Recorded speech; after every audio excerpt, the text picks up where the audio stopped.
communication est tombée dans la soirée, comme toujours. 15 jours supplémentaires dans les opérations d'enrôlement des électeurs en province du Nord Kivu. Un ouf de soulagement pour certaines populations qui déjà avaient la crainte de voir finir cette opération sans avoir des cartes.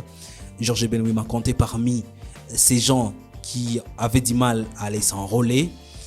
Également aujourd'hui dans Actualité du jour, nous allons parler des actualités sportives. Georges Benoît, bonjour, bienvenue. Bonjour Blaise, bonjour à tous les amoureux du sport. Avant de parler de l'actualité sur le plan sportif, comment vous avez accueilli la nouvelle d'une prolongation de 15 jours pour les opérations d'enrôlement? C'est un ouf de soulagement pour tous les Congolais. Alors, qu'est-ce qu'on peut retenir? Au niveau local, ce sont les préliminaires de la Coupe du Congo qui démarre aujourd'hui en ville de Beni et la ville de Goma est représentée par Moro Nzori. Cette équipe aura en tout cas l'apport de tous les Goma tracés. D'ailleurs, vous aurez à suivre le président de la tente urbaine de football de Goma, Christian Lumwanga, dans cette production. Nous parlerons également de la boxe au niveau national avec les jeunes Shadrach du club Virunga qui sera sur les rings aujourd'hui. À ce qui concerne les derniers carrés de cette compétition, c'est le seul représentant encore en lice. Et puis nous parlerons de la sélection nationale de la RDC qui va jouer les 24 son match de la troisième journée des éliminatoires de la Coupe d'Afrique des Nations Côte d'Ivoire 2023. Et ça sera tout pour les sommaires de l'actualité du jour. Merci à vous de nous avoir suivis. Vous êtes nouveau sur la chaîne, n'oubliez pas, abonnez-vous pour ne rien rater. Et on se retrouve dans la deuxième partie.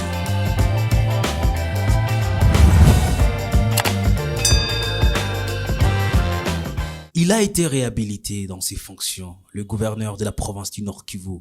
Voilà donc ce qu'on peut retenir de cette communication de l'armée signée par le commandant des forces armées de la République démocratique du Congo. Au-delà d'être gouverneur, il sera également chargé des opérations. Vous savez, le Nord Kivu est secoué par différents fronts. Dans la partie sud, avec le terroriste Diam 23 qui continue d'endayer la population. Dans la partie nord, Beni, également les ADF continuent à causer du tort à ces paisibles populations. Le gouverneur de la province a été réhabilité et sera chargé également des opérations dans cette province qu'il est en train de diriger. L'actualité, c'est également cette communication de la Commission électorale nationale indépendante qui accorde 15 jours supplémentaires. Les récalcitrants doivent se rendre dans des centres d'enrôlement pour aller se faire enrôler et trouver sa carte pour participer aux élections qui seront organisées en République démocratique du Congo au mois de décembre. Déjà, au sein de la population, un ouf de soulagement est en train d'être observé. Également des questions qui sont en train d'être posées. Est-ce dans 15 jours, avec le 22% déjà identifié 1 million de populations, 15 jours vont permettre d'atteindre quel pourcentage des électeurs pendant 15 jours? C'est qu'on a eu du mal à faire dans 30 jours. Dans 15 jours, on va atteindre quel pourcentage? C'est donc la grande inquiétude. Des recommandations qui sont en train d'être formulées. La CENI devra mettre à la disposition des centres d'enrôlement à plusieurs machines pour mettre fin à ces files indiennes que nous sommes en train d'observer dans différents centres. Également, un autre problème qui est en train d'être observé, c'est le monnayage des cartes d'électeurs. Des révélations qui tombent du jour au lendemain, matin, midi et soir. Les prix d'une carte coûte combien dans votre entité? Ça sera donc très important de les signifier en commentaire de cette vidéo et cela va nous permettre de comprendre et aider la CENI à bien faire son travail. Dans quel centre à Goma où on est en train d'observer le monnayage des centres, vous êtes internaute de Kivu Morning Post, laissez donc votre point de vue par rapport à ça. Laissez donc votre point de vue par rapport à cette situation en commentaire de cette vidéo. Rendons-nous en sport. Rendons-nous en sport à présent. Georges Benoît, bonjour, bienvenue. Bonjour Blaise et merci beaucoup. On va parler du football mais également de la boxe. Et avant de parler du sport, comment vous avez accueilli personnellement la nouvelle d'une prorogation de 15 jours pour tous les récalcitrants? Vous avez déjà votre carte? En fait, jusque-là, je n'ai pas la carte. Voilà pourquoi je le disais même dans les titres que c'était un sentiment de satisfaction Mais même si c'était prévisible, je le disais même aux amis que c'était prévisible, mais 15 jours, ce n'est pas en fait suffisant. Si vous étiez en face du président de la CENI, combien de jours allez proposer? Un mois pourrait permettre en fait à tous les Congolais d'avoir au moins cette carte en prévision bien sûr des élections.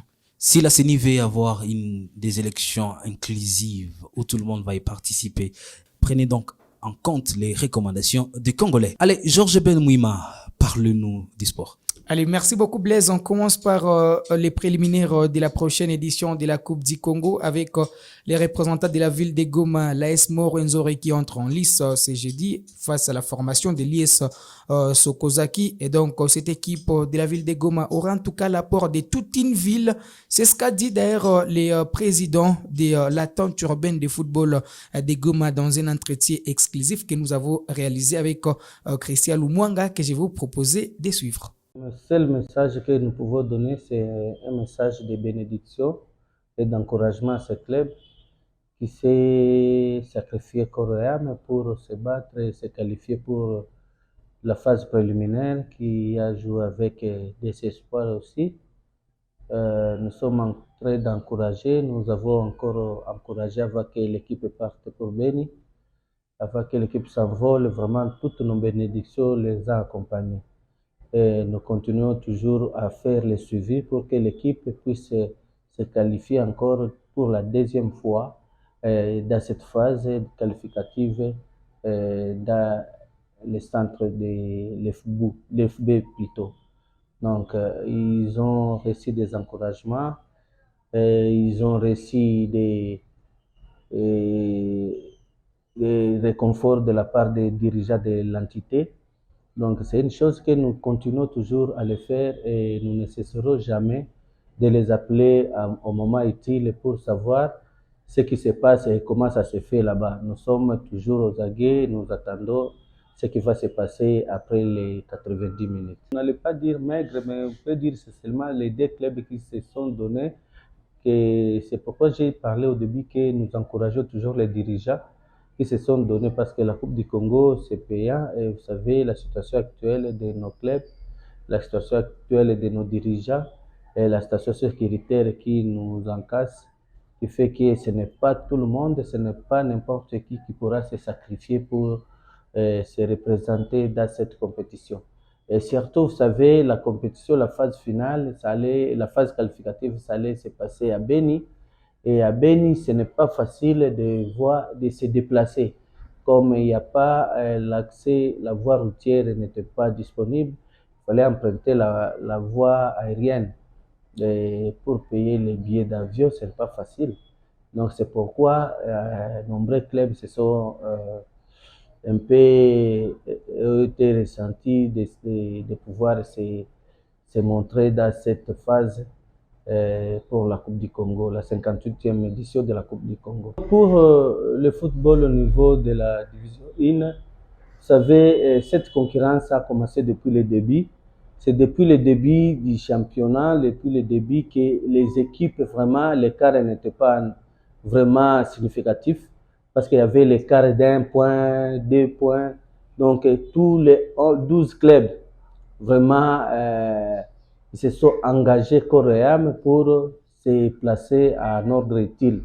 Donc, nous sommes à 2 jours. Allez, c'était là les présidents de l'attente urbaine de football de Goma. On va changer de discipline pour parler de la boxe avec la province du Nord Kivu qui est représentée à Kinshasa dans cette 31e édition de la Coupe du Congo. Un seul boxeur reste en lice et ce dernier sera sur le ring. C'est jeudi dans la soirée. Shadrack du club Virunga va jouer contre un athlète certainement aussi aguerri dans cette catégorie des 54 kilos. Donc, ce dernier est dans l'obligation de tenir pour ramener une médaille en province du Nord Kivu après l'élimination de Jerry Kabangu, Junior Kanguma, mais également d'Auguste Mugunge. Et au niveau national, on va un petit peu parler de la sélection nationale. On revient en football avec les Léopards de la RDC qui seront sur la pelouse du stade du TP Mazembe le 24 mars prochain. Et donc, les sélections sélectionneur national est déjà à Lubumbashi pour cette préparation. Et donc, ça passe ou ça casse pour les Congolais qui avaient très mal entamé cette compétition. Une défaite à domicile devant les Gabon et une défaite en déplacement devant les Soudan. Donc, les Léopards sont dans l'obligation de réagir le 24 mars prochain. Et déjà, il y a des forfaits. Peli Panzou s'ajoute sur la liste des joueurs qui ont déclaré forfait. Donc, Ben Malango ne sera pas de la partie.